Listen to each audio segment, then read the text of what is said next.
بسم اللہ الرحمن الرحیم۔ تمام سامعین کو ہدایت اسلامک ٹیچنگ چینل پر خوش آمدید کہتا ہوں۔ آج کے اس ویڈیو میں آپ کو بتاؤں گا کہ کیا فرشتے بھی نماز پڑھتے ہیں اور ان کی نماز کیسی ہے۔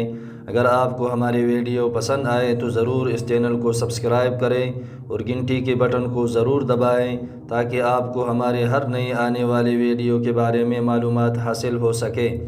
ایک مرتبہ امام الانبیاء علیہ السلام نے ارشاد فرمایا کہ اللہ جل جلالہ ساتویں آسمان پر ہے، سب فرشتے اس کے لیے نماز پڑھتے ہیں۔ خلیفہ ثانی حضرت عمر رضی اللہ تعالی عنہ نے عرض کیا، یا رسول اللہ صلی اللہ علیہ وسلم، فرشتوں کی نماز کیا ہے؟ اس پر امام الانبیاء علیہ السلام نے جواباً کچھ نہیں فرمایا۔ اس کے بعد حضرت جبرائیل علیہ السلام تشریف لائے اور فرمائے، اللہ کی نبی صلی اللہ علیہ وسلم، حضرت عمر رضی اللہ تعالی عنہ نے آپ سے آسمان والوں کی نماز کے متعلق سوال کیا ہے۔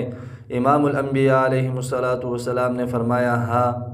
حضرت جبرائیل علیہ السلام نے فرمایا، عمر رضی اللہ تعالی عنہ کو میرے طرف سے سلام کہو اور ان کو بتلا دیجئے کہ بے شک آسمانی دنیا والے فرشتے سجدے کے حالات میں قیامت تک کہتے رہیں گے، سبحان ذی الملک والملکوت، اور دوسرے آسمان والے فرشتے حالات رکوع میں ہیں اور قیامت تک کہتے رہیں گے، سبحان ذی العزت والجبروت، تیسرے آسمان والے فرشتے قیامت تک حالات قیام میں رہیں گے اور کہتے رہیں گے، سبحان الحی الذی لا یموت۔ ایک اور حدیث میں ہے کہ جب سے زمین اور آسمان پیدا کیے اللہ جل جلالہ نے، جو فرشتے سجدے کے حالات میں ہیں وہ قیامت تک اسی حالات میں عبادت کرتے رہیں گے، اور جب قیامت کے دن سر اٹھائیں گے تو کہیں گے، ما عبدناک حق عبادتک، اے اللہ جس طرح تیری عبادت کا حق تھا ہم نے وہ ادا نہیں کیا۔